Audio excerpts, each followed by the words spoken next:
Hey guys, Max here, and my wife wanted to get me out of the room for a few minutes, so she said, why don't you go down to the beautiful pool here at the hotel in Orlando and make a video. And I was like, okay, that's a great idea, because it was something I wanted to talk about. We were having breakfast this morning, and I started thinking about before the days of the interweb when I was a kid in the 70s, when the big social gathering place was usually the parking lot of the local grocery store after hours. So 9-10 p.m. all the kids would take their cars and meet over in a parking lot somewhere, and that was that was how we got together before the days of the interweb and Facebook. And I was thinking, I've got all these model cars that I've been working on, and they're mostly 60s vintage, which is what most of us are driving back then. Back then they weren't classic cars, they were just old cars. That might be something, a way to display all of my model cars. Well, probably not for Kit and Car or the NASCAR, but for the GTOs, the Fleetside, and the Polara. And I've already, got a base for it, at least to start off with. So I thought that might be kind of a neat thing to do. And I started thinking about it.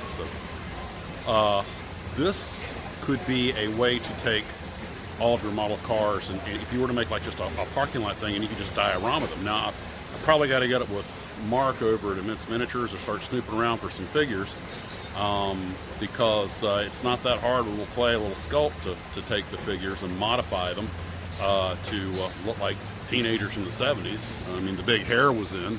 Part of me is wondering if you couldn't even take some of them that have the helmets on and the goggles and put some big hair on them and turn them into Elton John glasses and 70s big hairhead stuff. So might be something to play with. Of course, the Felix Stowe is next in line when I'm done with what I'm doing. This is strictly something to do.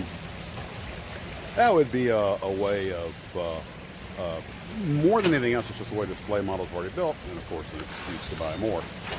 And so if you guys already have a collection of them, as I know a lot of you do, all you would have to do is just, heck, you could probably go out in your own driveway and do it on real asphalt, but you could just make a diorama base. In fact, if you really wanted to be slick about it, there's a couple of good videos on Force Perspective.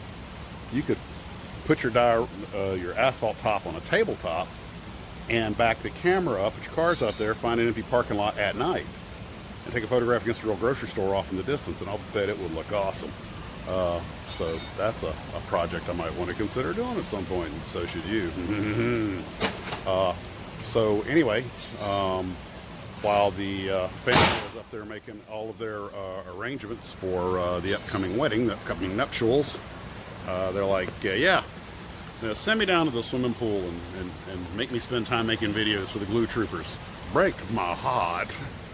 And of course, I don't have my Max's model shirt, Yes, The Mandalorian, this shirt was a gift, but I tell you what, if I got any nerdier, I don't think I could. I'm starting to look like a cast member from The Big Bang Theory, but I love it. It's who I am. It's what I do. This is the way. I decided to move to a location that was a little less in the path of travel. The other place made for a nice background, but it was on the little bridge out to the pool. Speaking of cars, I was realizing when you build model cars, there's one thing that I have found, because I haven't built that many in the ones I've done recently, although I think I'm getting a little better at it, is whereas with airplanes, keeping the wings and the tailplanes and everything perfectly level and getting the landing gear to line up is often a trick. Getting the fin to line up the fuselage can be a trick at times. With cars, it seems to be getting to set everything level on the chassis, so when you're done, it doesn't look like a set of bad teeth. And the Fleetside so far has come out pretty good, but I'm starting to realize that on this Oldsmobile, when I get to it, I'm going to really take my time on that one and try to level it out. Make sure, I really want to, I think the cars are getting progressively better, as you would expect, and I want to, I just want it to be nice, something I'd be happy to send, maybe to Fine Scale Modeler. I want it to have the new car look, and I'm thinking that it's funny, and I guess it's not uncommon Of course, you guys know I'm mostly airplanes and military in my builds, but the more I've been building cars, the more I've been reading about cars, reading books like Nuvolari, of course, the more exposure to get something. Like any guy, I have a natural mechanical interest, so I'm starting to get, even though I always liked cars, and could point out the classics, or a lot of them that got past me. Between this and watching the VinWiki channel and a lot of other stuff, I'm really starting to generate more interest in cars. And John Kitt's been a bit of an influence because he's got an encyclopedic knowledge, and Mark Tyler and Mark Huber and some other folks out there who just have.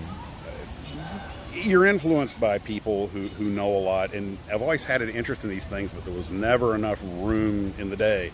But now I'm starting to make. I've always wanted a classic car, either a '67 Impala or a mid-'60s GTO, which is why I picked the GTOs to build.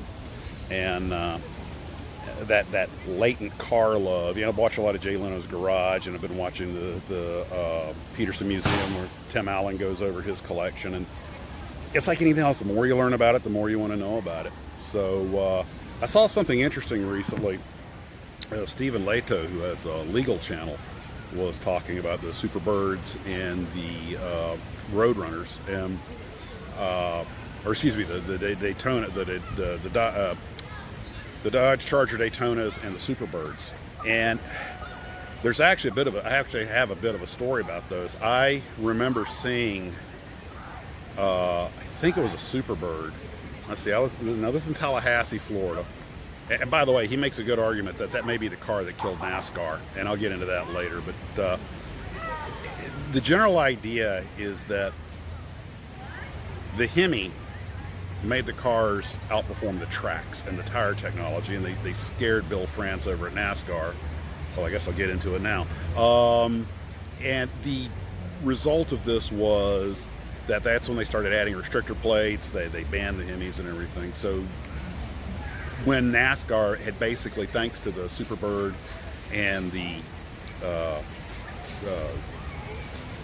Daytona, they pretty much hit everything they could do. They'd exceeded it, and this is where NASCAR kind of hit the brick wall on performance and said, okay, we're going to have to start pulling these things back. And this was the beginning of the end for the actual true NASCAR car that was bought off the lot and then converted. Now everything, I